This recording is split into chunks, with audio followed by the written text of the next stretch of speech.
covering up, keep outing these fires, but we're not getting to the root of the problem. And my profession is an engineer.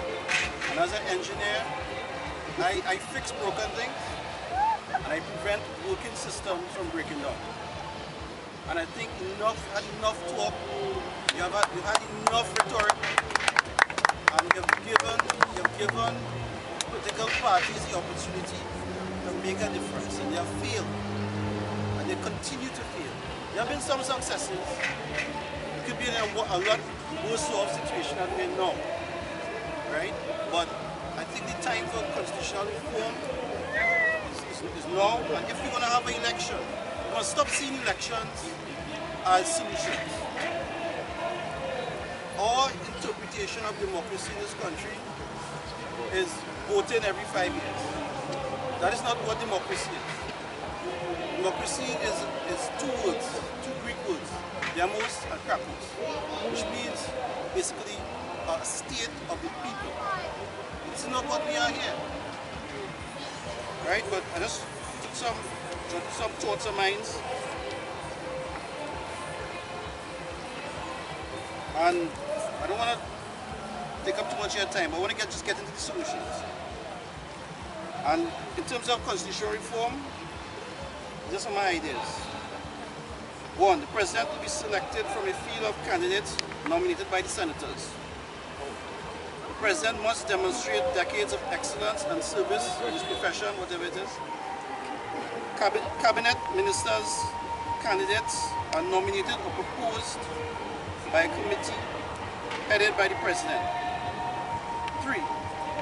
Executive or cabinet ministers must go through a hiring and selection process. All candidates must have minimum qualifications and experience based on the ministry that they've been considered for. Because again too, one of the things that we need to implement is that consciousness of meritocracy. And we don't have that. We have, instead of meritocracy, we have tribal hysteria, creating our political, our social, and our economic inertia. That's obviously not working. Anyway, number 4, members of parliament will be subject to a recall election if a minimum percentage of the constituents present a signed petition. 5. MPs will chair a board elected or nominated from a mix of prominent social workers or activists and professionals in each constituency. 6. The cabinet ministers will be accountable to the Prime Minister. 7. The President will present to the electorate a field of candidates for the position of Prime Minister. 8. The Prime Minister will be elected by the electorate.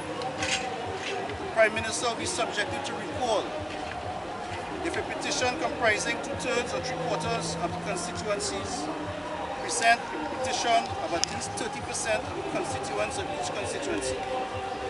What I will do is, if there's a popular tie, either for or against our Prime Minister, people of citizens, the common citizens, the electorate of the country can actually remove our Prime Minister.